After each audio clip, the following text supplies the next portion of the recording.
ኩናት ዓለም ተጀመራ ግን ሰብኣይ ሰበይቲ ይባሃሉ ኣበይ ክጀምር ይፈልጥ ሰብኣይስ ንሰበይቲ ደገ ገዛ ሓድጉላ ናብ ደገ ክወፅእ ኣበይ ክጀምር ይፈልጥ ሰሚዕኹም ትፈልጡ ቤተሰብ ብዝርኮት ጀምሩ ትርእዩ ትሰምዑ ይፍለጥ ዶ?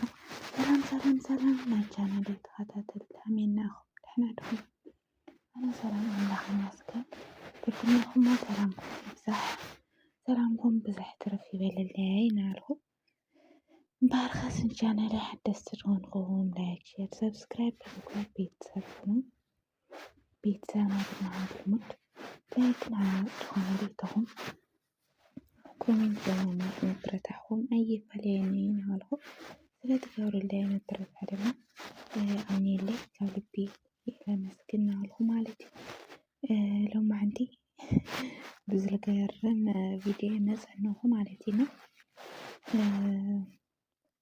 ብዘጋጣሚ እንታይ ክብል ደሊ ዝኩሉ ክርታት ዝኩሉ ጭቅጭቅ ሓልፎም ካብ መርዓ ጥንሲ ካብ ጥንሲ ቆልዓ ንርኢ እናፀበይና መልሶም ሎማዓንቲ ጭቅጭቅ ክመፅእ ከለስ ብጣዕሚ ይደብር ንበላ ኣነ ማለት ብትመካተይ ዓይኒ እውን ዋይ ለለጀመርኩም ሽካብ ትበሃሉ ኮይንኩም ንኹም ማለት እዩ ዳፍቅረይ ዳኣሌክስ እናበለ ማለት እዩ ተረጋግዑ ቤተሰብ እና ብመጀመርያ ሰብኣይ ሰበይቲ ክዛረቡ ከለውስ ዋላ 10 ገርካ ተተኮራረኻ ሰበይቲ ሕና ንፈልጥ ትኮራረይ ተለኻ ሰበይቲ ወይ ሰበይቲ ትብደል ተላ ሰበይቲ ናብ ደወለዳ ገለ ትኸድ ንፈልጥ እሱኳስ ብትቀደም ኢላ ብዙሕ ግዜ ሓሳብ ንሓሳብ ተቀያየርካ እንዳፍትፈትሕቲ ሰብኣይ ናብ ደገ ወፂኡ ክሓድር ከሎ እቲ ነገር ልባኣሰ ክጋነን ልባኣሰ ነገር ክዓቢ ይገብር ማለት እዩ ብሓቂ ብእውነት ኣዝዩ ዋላ ተኮርዩ 10 ገሩስ ወይ ከይረዳእይ ወይ ዝኾነ ነገር በቃ ደገ ተወፅኻሲ መፍትሒ ዲኡ ክግነ ንኣተይ ብቀዳማይ ተናግረዮ ነበረ እዚ ነገር ማለት እዩ ቤተሰብና ደገ ወፂኡ ስለዝሓደረስ እንታይ ክፍጠር ደገ ወፂኡ ስለዝሓደረሲ እንታይ መፍትሒ ክግነ ኮተ ዳኣስ ክፍተት ክፍጠር ዝዓበየ ክፍተት ክፍጠር ተዘይኮይኑ ደገ ወፂእካ ሓዲርካ ዝኾነ መፍትሒ ልቲ ነገር መዘሓል ክኾን ይብል ኣነ ይሕስብ ብሓቂ ማለት እዩ ምክንያቱ ዋላ እሳ ተጥፍአት እሳ ጌጋታ ትነብርዋ ሓቂ ትጋገያ ዋላ ፕራንክ ይኹን ከምዚ ዓይነት ነገር ትሪእሎ ያው ትናዱ ክኾን ክኽእል ግን ደገ ወፂእካ ምሕዳር ግን ተገቢ ይኾነ በሃልቲ እዮም ኣነ ማለት እዩ ቤተሰብ ብሓቂ ደገ ወፂእካ ሓዲርካ እንታይ ካብ መፍትሒ ክርከብ ደገ ወፂእካ ሓዲርካ ለለ ያው እቲ ነገራት እሱ ይሓድረሉ ብቻ ግን ብጣዕሚ ግራ ዝኣቱካ ብዘጋጣሚ ኣወዳት ዝኾነ ነገር ገበርኩም ሓቂ ተትናገሩ ፅቡቅ ኣብ ሂወት ሽፍን ብሓደ ነገር ንስኹም ዘይኮኑ ምክንያታት ልቲ ነገር ንምጥፋእ ብዙሕ ምክንያታት ተምኾኑ ትኽእሉ ኢኹም ግን እቲ ነገር ግን ከይፀረየ ሓቂ ከይወፀ ኣይተርፍን ማለት እዩ ከመይ ድመስለኩም ኣብ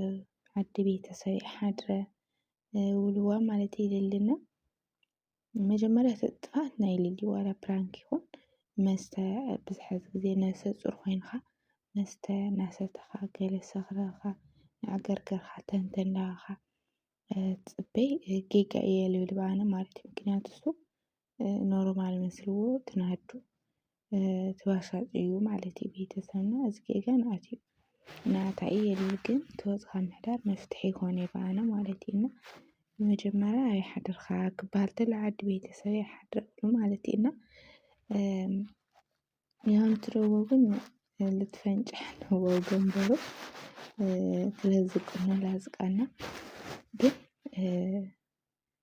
ገዛ ምዝመፀኻ ላትደወለ ብድጋሚ ላትደወለ ካብኡ ምሰላዕልኩም መታወቂያካ ረሳእካ ከይድካ ንዓውሰድ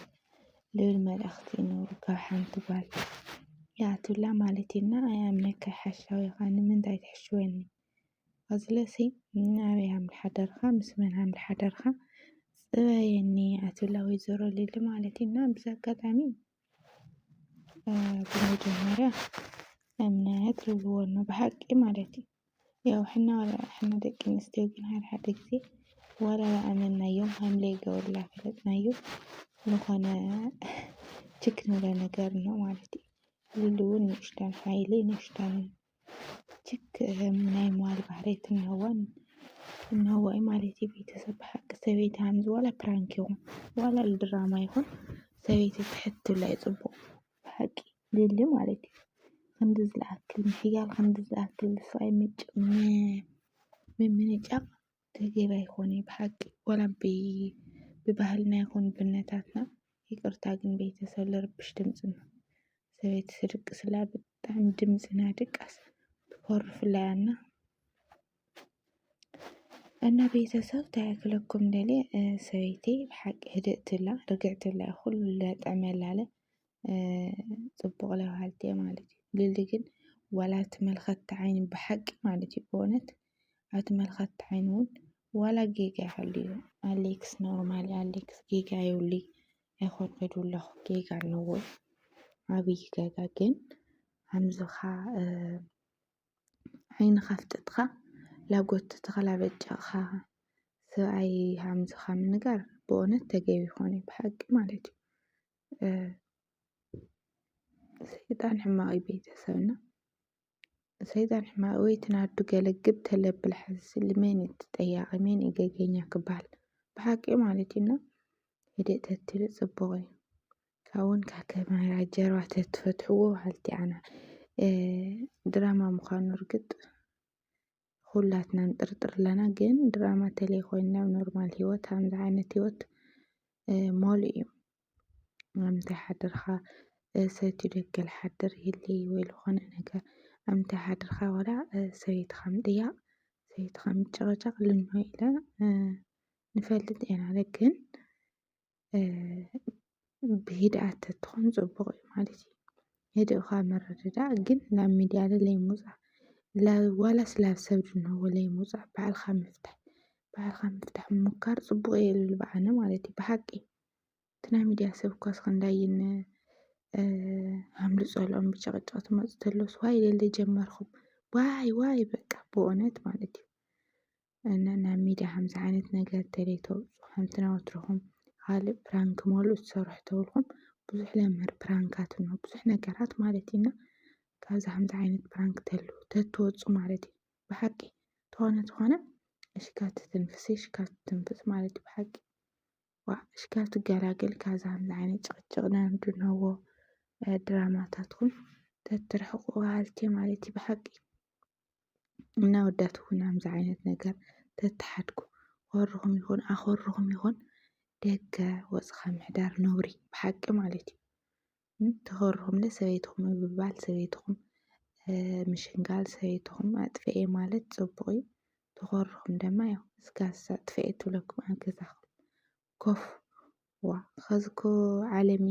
ክላስ ሙሉእ በይንካ ምድቃስ ኣብ እንትንካ ማለት እዩ ኣብ ገዛካ ንምንታይ ደገ ይወፃ ብሓቂ ማለት እዩ። ፅቡቅ ኣይኮነን በሃልቲ እየ እና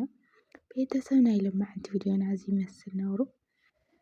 እንግዲህ ብቀፃሊ ቪድዮ እስካብ ንራኸብ ክሳናበተኩም እየ ማለት እዩ። ብድጋሚ ቤተሰብ ዘይኮንኩም ሰብስክራይብ ብምግባር ቤተሰብ ሁኑ ማለት ይግበረልና እና ብድጋሚ ሰናይ እናበልኩ ክሳናበተኩም ማለት እዩ ቤተሰብ